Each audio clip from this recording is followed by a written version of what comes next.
The unthinkable has become a reality, hell has frozen over and Terry Bogard has entered the forbidden door. That's right, the face of SNK Fighting Games is joining the roster of Street Fighter 6. The announcement of both Terry and Mai Shiranui becoming Street Fighter characters has sent shockwaves across the gaming world, with this controversial move sparking joy and outrage depending on whom you ask. While some believe the character's inclusion is to be celebrated, others feel that Street Fighter is only including these fighters due to being paid an awful lot of money to do so. In the words of the $1 Million Man, everyone's got a price, so is Terry being in Street Fighter a good thing or a bad thing? Let's try and find out. In an interview with Famitsu magazine, Street Fighter 6 director Takayuki Nakayama has already acknowledged that some people will have a difficult time accepting his inclusion out of nowhere, as putting in fighters from other franchises has never happened in any Street Fighter game previously. Despite players' reservations though, he claims that they have put Terry in the game for the sake of creating a world where people have more fighting games to enjoy. A statement that backs up the idea that he has indeed been added into the title purely to promote another upcoming title, rather than to cater to the tastes of, say, the Street Fighter fans. Regardless of how you feel about this, love the news or hate it, one thing is certainly true. One of the most celebrated characters in fighting game history is becoming a Street Fighter roster member. So in order to be able to get your head around this combatant's rich past, gaming heritage, and contributions to the fighting game medium, I'm about to take you all on a journey, educating you on everything there is to know about this man and how his links are far closer to the Street Fighter franchise than a shameless corporate cash grab perhaps suggests. His debut has a little more significance than being something designed simply to promote another release from another brand. Hello ladies and gentlemen, Big Daddy Top Hat here. This is the insane history of Terry Bogard, a man who is now a Street Fighter character. Yeah! With a new Fatal Fury game on the horizon, there are increasingly more and more modern fighting games to try out and keep up with. I don't know about you, but I tend to think a lot of these are on the rather pricey side, especially the big hitters like Street Fighter 6, Mortal Kombat 1 and Tekken 8. But fear not my dear friends, I can get you massive discounts on all of these and up to 90% off other AAA games. Today's sponsor, Instant Gaming, has sponsored this channel for a record 4th month in a row. This is all thanks to the hundreds of you who have been using my affiliate link to purchase games. Some of you legends are buying entire shopping lists of under $10 titles. Not only are you amazing people getting insane bargains, but each purchase supports my work simultaneously. So huge thank you for that and allowing me to make videos like this. So hope you use my link to snatch up more of these amazing deals and enjoy this insanely long Terry Bogard video. Well, let's dig in. Terry Bogard is easily one of the most distinguishable, recognisable and popular fighting game characters of all time, with the enigmatic Terry being not only the face of Fatal Fury and the poster boy for King of Fighters, but the character who has served as SNK's unofficial mascot character for quite some time. Building on this, in the past he has almost always served as the focal point of their crossover games, and essentially holds the same importance for the company as our old pal Ryu does for Capcom. However, what is really interesting is that while today Terry may be often considered the face of the brand, what may come as a surprise to some is that Terry was originally conceived far away from the SNK headquarters, in the Capcom offices of all places, during the development of the original Street Fighter back in 1987. As pointed out in the past, staff who created Street Fighter would leave Capcom and go on to create Fatal Fury, so Capcom and SNK's fighting game history has been tied together since the very beginning. Designed by Hiroshi Matsumoto and Takeshi Nishiyama during the creation of Street Fighter, he was one of the main characters that they conceptualized as a typical Caucasian American male wearing a leather jacket, but the idea was scrapped in favour of two playable fighters wearing more traditional martial arts attire. You know, those two Hadouken throwing karate bums who are massive fighting game stars in their own right. That's right, the same creatives who came up with Ken and Ryu also came up with Terry Bogard. In all technicalities, they're all creative blood brothers from the same fathers of creation, so debuting in Street Fighter 6 will be a sort of homecoming for Terry. Later, when Matsumoto and Nishiyama jumped ship to SNK, they still wanted to utilise this design for a brash, cool, action hero type American. So they put him in 1991's Fatal Fury King of Fighters. Here, as a playable character, the legacy of Terry Bogard was quite literally born. Back then, he was hilariously described by SNK staff as the most macho standout original Terry, which may or may not have been spoken by someone in their first language. Given the prevalence of mystical antagonists and protagonists that seem to be lifted straight from an 80s ninja movie and fighting games of the time, Terry was an extremely original character for the era, known for his stylish and always well colour coordinated outfits, or fits as the kids would say. This man was easy to distinguish, especially when paired with his trademark cries of famous iconic American slogans such as "Okay" and "Hey, come on, come on." What must be said, it was clear from all of this that this brilliant, super American Terry Bogard was more what Japanese people in the early 90s thought cool Americans were like, rather than what they were actually like in reality. I've got to say, it's amusing to see Westerners stereotyped through a Japanese lens. Terry's design, arsenal of moves and limited but memorable vocabulary helped him stand out from the pack and laid the foundations for what would become one of the most enduring video game characters of all time, and one of the most selected fighting game characters ever. However, in order to understand this character's legacy further, let's discuss his in-game backstory. Little is known of Terry's biological parents or where exactly he was born. Both he and his younger brother, Andy, were orphans from an early age and were forced to raise themselves on the streets, fighting to survive. They were both soon adopted by martial arts master Jeff Bogard, taking his surname and being raised in the rather descriptively named Southtown, alongside fellow students Geese Howard and Sheng Sinzan. Jeff was a member of a highly secretive school, training under Tung Fu Rui. It was all sunshine and rainbows for the three martial arts amigos until Sensei Tung Fu Rui was forced to choose between Geese and Jeff as his finest student, the one to whom he would ultimately pass all the secrets of the school to. Sensing Geese's sinister, evil ambitions and recognising Jeff to be a thoroughly decent chap, he chose Jeff to be his successor. This absolutely infuriated Mr. Howard and made him swear revenge.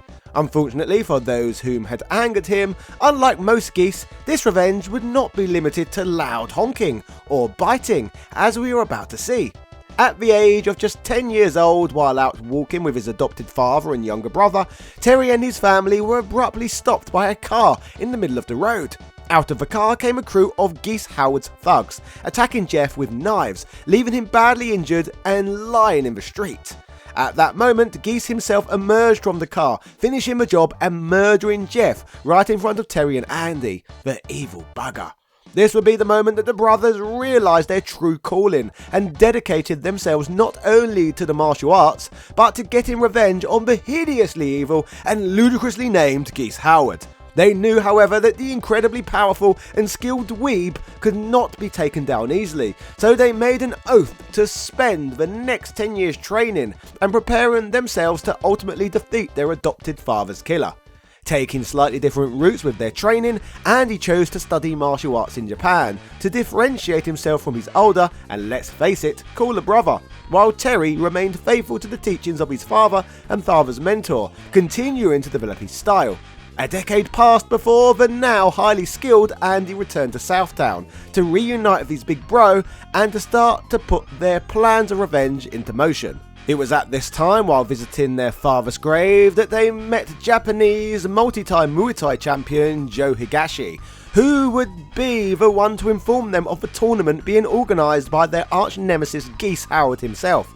This tournament was known as the King of Fighters and would serve as the backdrop to the first Fatal Fury game.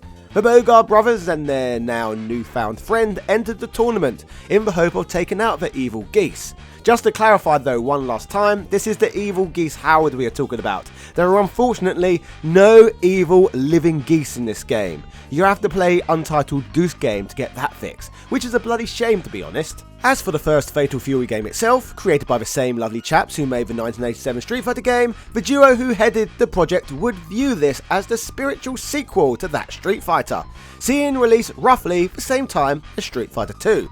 Being developed before getting a glimpse at the fighting game that revolutionised the genre forever, Fatal Fury is quite different from most titles that followed it, meaning it includes quirky mechanics, such as multi-lane combat, and only 3 characters to choose from, unlike the many expansive fighting game rosters that were to come. Anyway, as for the story, although Andy and Joe were knocked out of the tournament, our man Terry went on to defeat all 7 of the fighters, including his former mentor, Tung Fu Ri, setting up a showdown with Geese at the very tippy top of his tower of crime. Here Terry was victorious when he landed a spectacular flying kick that Rob Van Dam would have been proud of, sending his bitter rival crashing out of the window to the ground below, ostensibly killing him. Because, as you know, evil video game crime bosses always stay dead, and there's absolutely no chance we'd ever be seeing him in any future games ever again, or anything. Despite the villain being vanquished, just 1 year later, Terry would hear of a new King of Fighters tournament being run by a mysterious roided up German nobleman by the name of Wolfgang Krauser, which would be the basis for 1992's Fatal Fury 2. A game that is a vast improvement on its predecessor and features a newly sleeveless Terry with much of the same moveset, but now with far more detail and frames of animation. The influence of Street Fighter 2 allowed Fatal Fury to become better than ever. Krauser had decided to go all out for this tournament, electing to adopt global rather than regional battles. It turns out that he had some strong ulterior motives, as we would soon learn that Krauser would end up being the half-brother of Geese Howard, and the whole tournament was essentially a front to lure his evil half-sibling's killer into entering so he could kill him himself. But not for revenge this time, rather just to show the world that by murdering Geese's killer, he was the world's most powerful crime lord. To add even more heat to their rivalry, the unsightly scar on Krauser's forehead was given to him by Jeff Bogard many years ago, giving the gigantic German even more reason to want to smash Terry, Jeff's adopted son, into little bits. Taking into account that Terry is the franchise's main protagonist, this obviously wasn't to be, however. Our man once again overcame the odds and defeated Wolfgang, causing him so much shame that he decided to take his own life immediately following the tournament's conclusion. Dark stuff. Past this point, Terry would show up again in 1993's Fatal Fury Special, which was essentially a souped-up version of the previous year's Fatal Fury 2, including playable bosses, new moves and combo abilities. The reiteration was created in a similar vein to what Capcom were doing with Street Fighter 2 at the time. Special would feature returning characters and even a character from another franchise, Ryo Sakazaki from Art of Fighting. At the time, it was seen as the ultimate Fatal Fury experience and served as something of a glimpse into SNK's future. As for its non-canon narrative, that included a mix of characters from different fighting game franchises, this would ultimately inspire the first King of Fighters game, which came out the following year, which I promise we will talk a lot more about later. However, first, let's focus on the Fatal Fury timeline of events.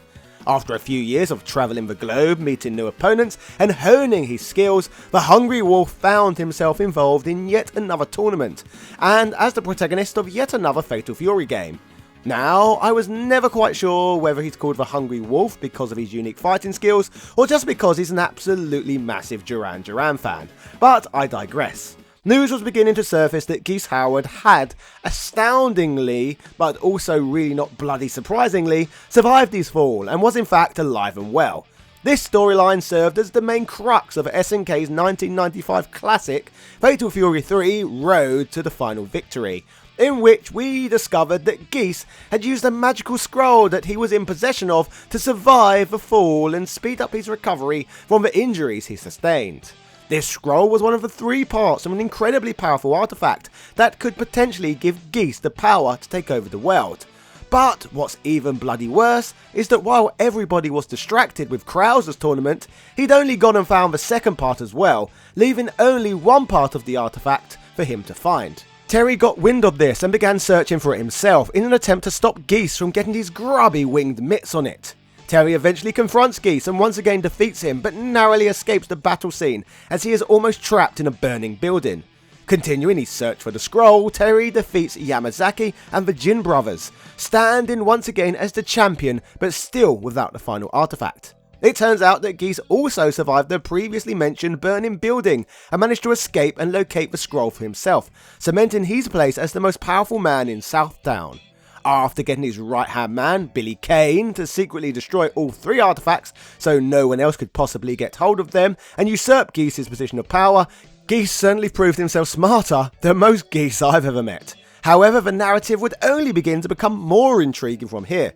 It was around this time that Terry first became acquainted with Rock Howard, Geese's young son and future protagonist, who Terry correctly believed could find himself on the path of good and righteousness rather than following his father's evil footsteps. Basically an actual interesting thought-out version of Rey Palpatine from Star Wars, rather than the husk of a woman we were presented with on screen. Our main man, Terry's next canon appearance, would come in December of that same year as the 5th installment in the Fatal Fury franchise. This came in the form of Real Bout Fatal Fury, which was released to arcades in Japan. This time, Geese Howard was returning as the tournament's organiser, and he was making no secret of his devious desire to exact revenge on all the inhabitants of Southtown, who he felt had wronged him over the years, most notably those pesky meddling Bogard brothers. Many fighters tried and failed to qualify for the chance to topple the evil crime lord, but once again it was our red leather jacket-clad hero that prevailed, beating all of Geese's henchmen in the process. Terry stood at the bottom of Geese's tower, calling up to him and demanding a final battle, to which Geese was only too happy to oblige. Despite Geese's determination to redeem himself for his former losses, it was Terry whose resolve was stronger, as he jobbed the Emperor of Southtown out like the little jabroni he is. In a scene reminiscent of the final scene of the first game, as well as the final scene of RoboCop, 1989's Batman, multiple Final Fight games, and countless other Hollywood movies, Terry once again knocks Geese out of the window of his vertigo-inducing tower.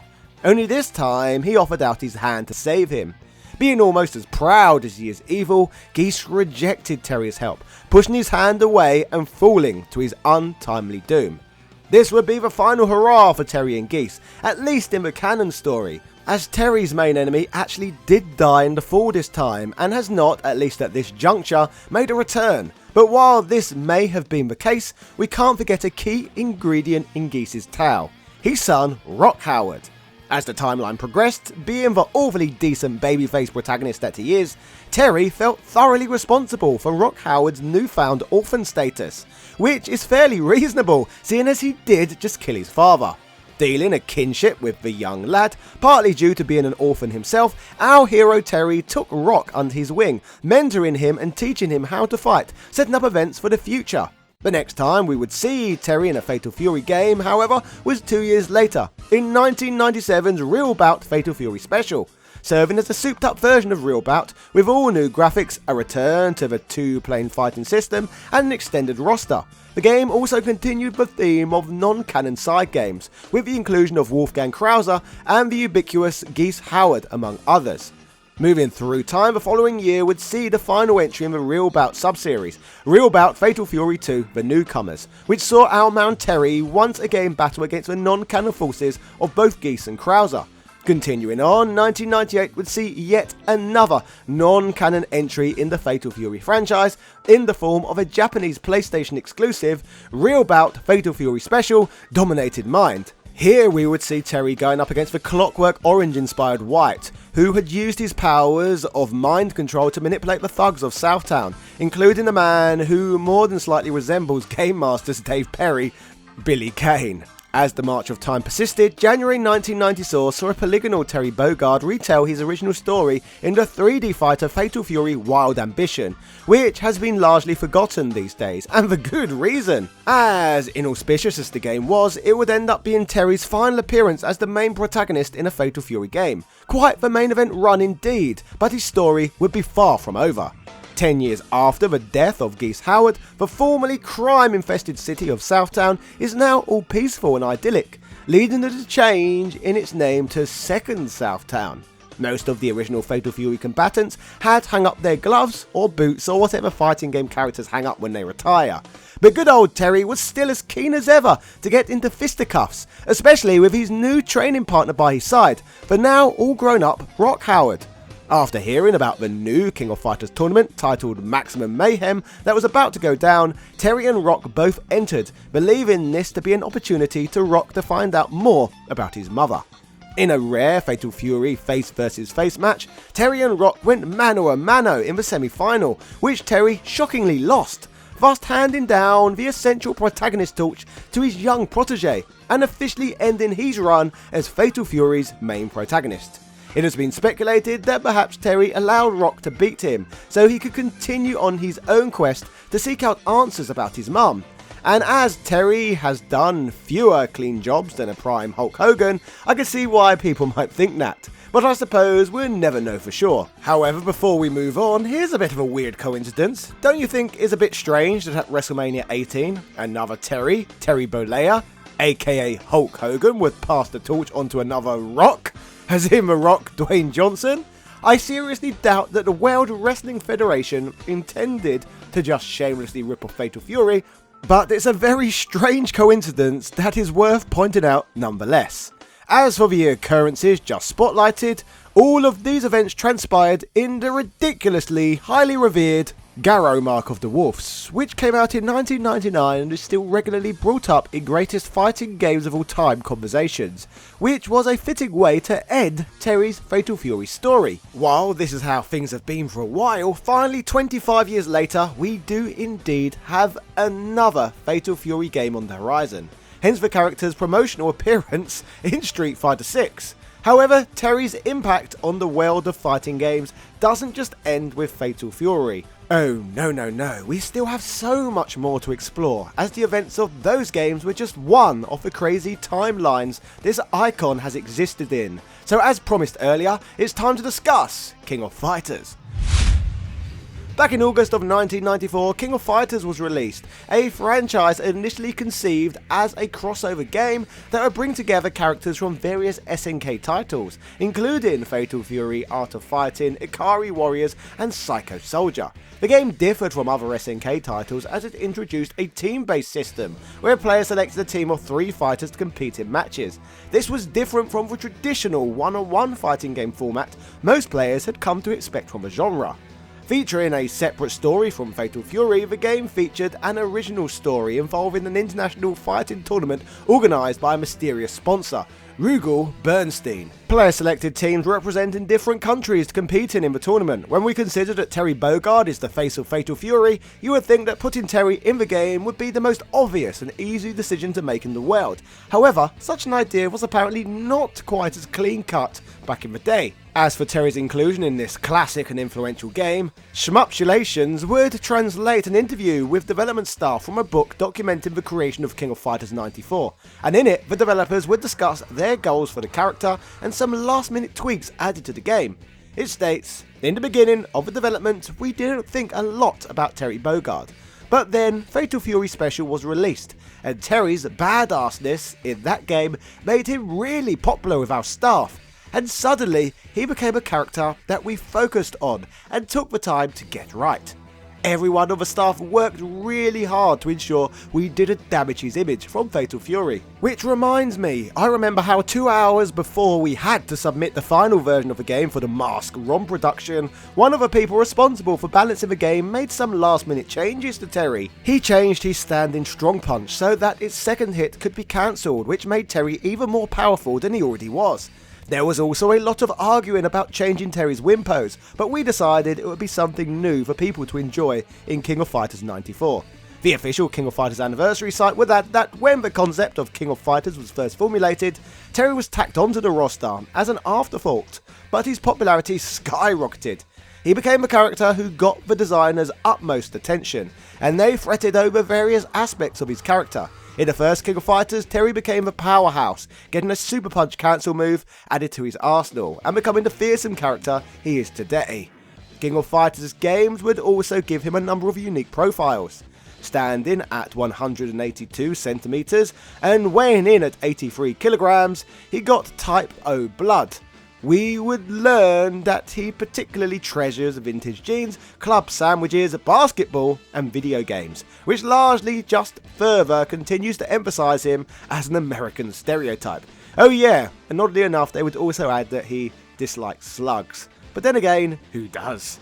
Building on this knowledge, at a quick glance at his profile pictures from the first dozen games, you can see that as the King of Fighters series progressed, how his iconic hat eventually loses the Fatal Fury text, with him eventually getting full redesigns in some of the later entries. As for the King of Fighters itself, when filling out the roster, new characters would be created to feature alongside established SNK stars.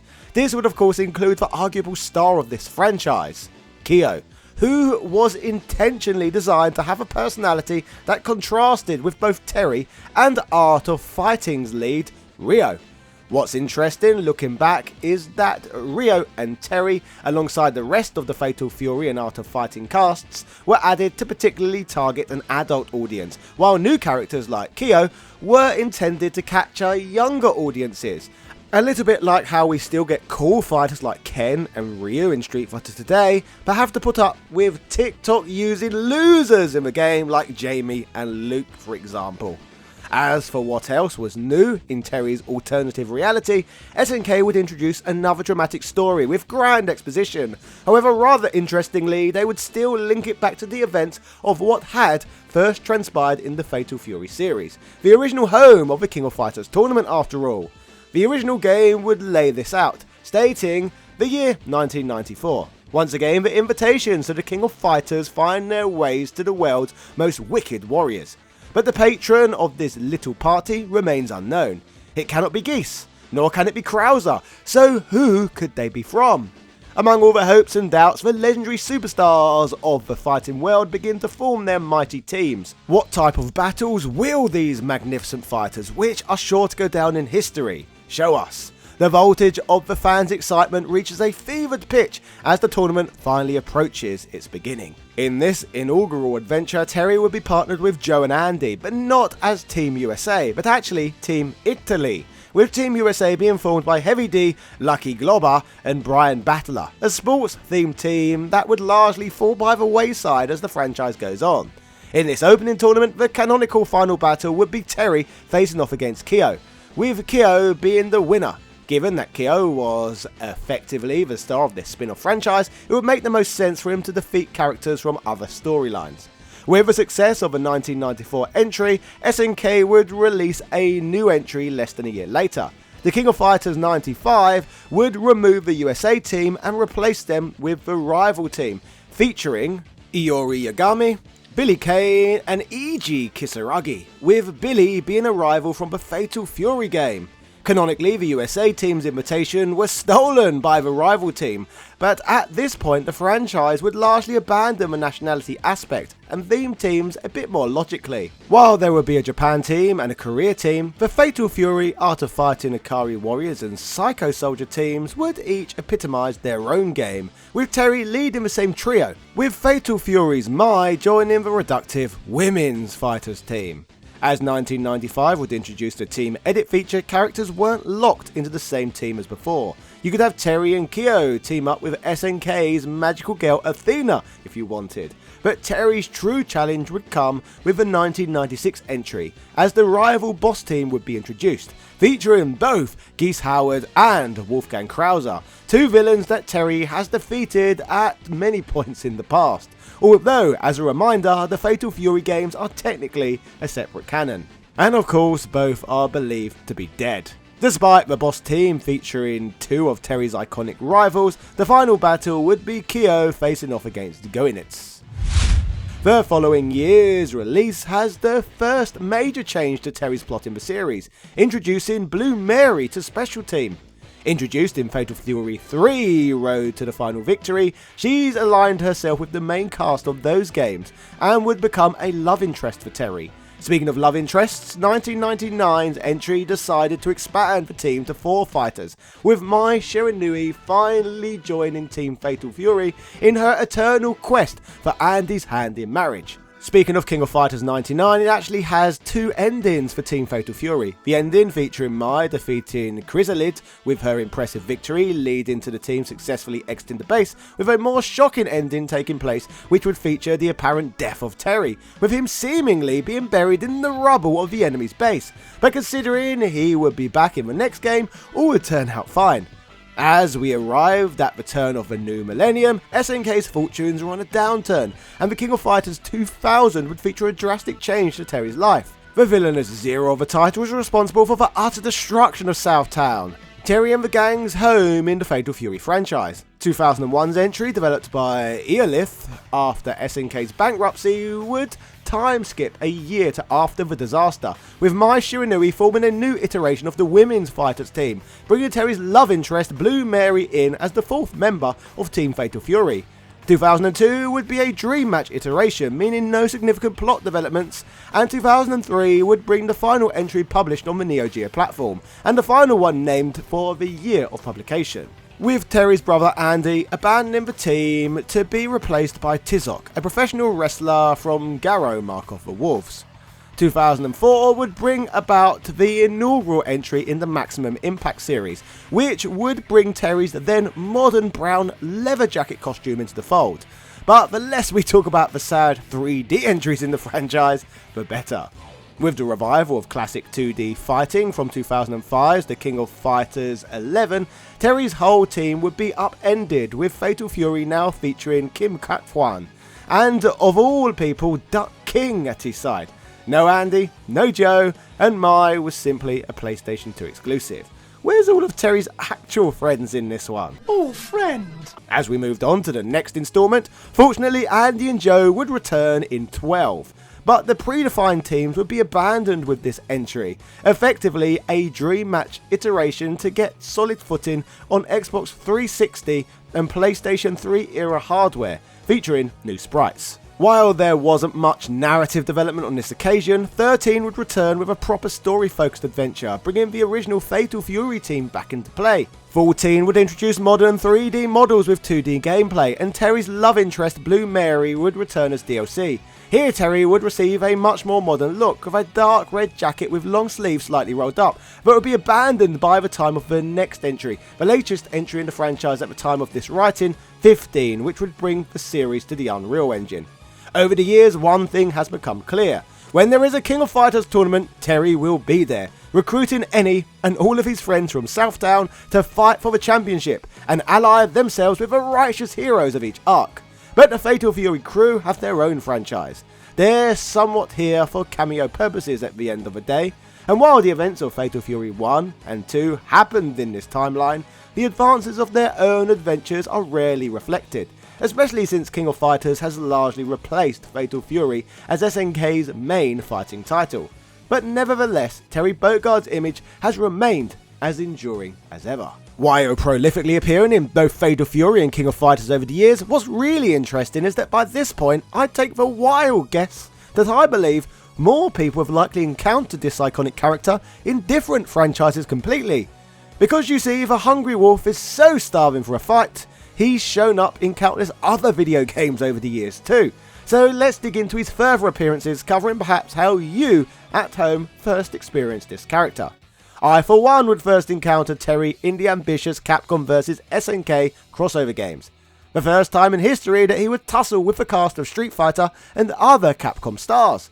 While I didn't play any of these until they arrived on home consoles, the first collab was a fun but addictive game known as SNK vs Capcom Card Fighters Clash for the Neo Geo Pocket Color. This would be followed up on the hardware with a sequel in the same style, but more notably the first crossover fighter with both Terry and Ryu in it at the same time. It was the arcade and Dreamcast games created by Capcom though that really turned heads, which allowed us to see this character depicted in Capcom's beautiful 2D fighting game art style for the first time, and for me at least the first time I'd encountered Terry at all. However, I knew he was important from the off, otherwise they wouldn't have stuck him on all the game's box art. He would tussle with the Capcom crew on home soil later in SVC Chaos, but by 2005 he would be in another cool fighting game crossover known as Neo Geo Battle Coliseum, which would combine SNK and ADK characters, a fun nostalgic romp that still seems to hold a place in many players' hearts. He is also playable in the far less talked about Zhuandu Zi Wang, a Chinese title which translates to King of Combat. This PC game is heavily inspired by the classic King of Fighters games, however sadly, it has never surpassed its beta phase, and it has been that way since 2011. However, it can still be played online. Terry is also playable in the all-female fighting game known as SNK Heroines Tag Team Frenzy, which might have you scratching your head wondering how is this possible considering he's a man. Well, to answer this, the developers took it upon themselves to create a new female version of Terry specifically for this game, which is made all the more amazing when we remember that Terry is a gender-neutral name anyway. Western journalists would be outraged over this title, with many referring to it as sexist and misogynistic, for including characters and costumes like Mukao Mai. One of Terry's most famous crossover appearances would occur when he showed up in Super Smash Bros. Ultimate, exposing the Hungry Wolf to a larger audience than ever before. The trailer would be awesome and would feature SNK characters scrambling around in Neo Geo style graphics trying to get their hands on the invitation, ultimately of course with Terry being victorious. While Terry is only just about to turn up in Street Fighter games, arguably he has sort of been in the series already. Well, a certain Street Fighter series at least anyway. Remember the Street Fighter EX games that featured blocky polygonal graphics and featured awesome characters like Skullomania? Well, these games developed by Eureka would receive a non-Capcom sanctioned follow-up which would see Skullomania and company return. This underrated fighting game, which is essentially the overlooked Street Fighter EX4, is known as Fighting EX Layer, and Terry Bogard joins the fray to lay the smackdown on Doctrine Dark and Friends. On the more depressing side, Terry has also shown up in perhaps hundreds of different mobile games, and perhaps most cash grabby of all, has even been a Fall Guys character, a game that doesn't aesthetically suit him whatsoever. Beyond all of this, he has also been in a huge number of animations, comics and even movies, but to delve into all of that, we'd really be here all day. This man's legacy is simply astonishing. As for his future, aside from his planned appearance in Street Fighter 6, the Fatal Fury franchise is obviously returning as well. Fatal Fury City of the Wolves will be the first Fatal Fury game in 26 years. Absolutely crazy considering how much Terry still gets around. The game is said to serve as the story continuation to Mark of the Wolves, so it will be really interesting to learn what's next in store for the character. However, from all of this, you will be able to tell that Terry Bogard is far more than just another fighting game character. And when we bring his origins into the equation and his conceptualization during the development of Street Fighter 1987, a strong case could be made that he's always been a Street Fighter character anyway, whom is simply coming home. Holding these thoughts, I'm now curious to see whether the events of Fatal Fury are now going to become canon to that of Street Fighter, as interlinking them more would certainly make sense based on Takayuki Nakayama's comments about creating a world with more fighting games. Speaking of more fighting games, or any video game for that matter, don't forget you can get up to 90% off tons of excellent titles simply by using my affiliate link. Support the creation of huge projects like this and grab a shopping list of bargains simultaneously. It's a win-win for me and you. So, cheerio!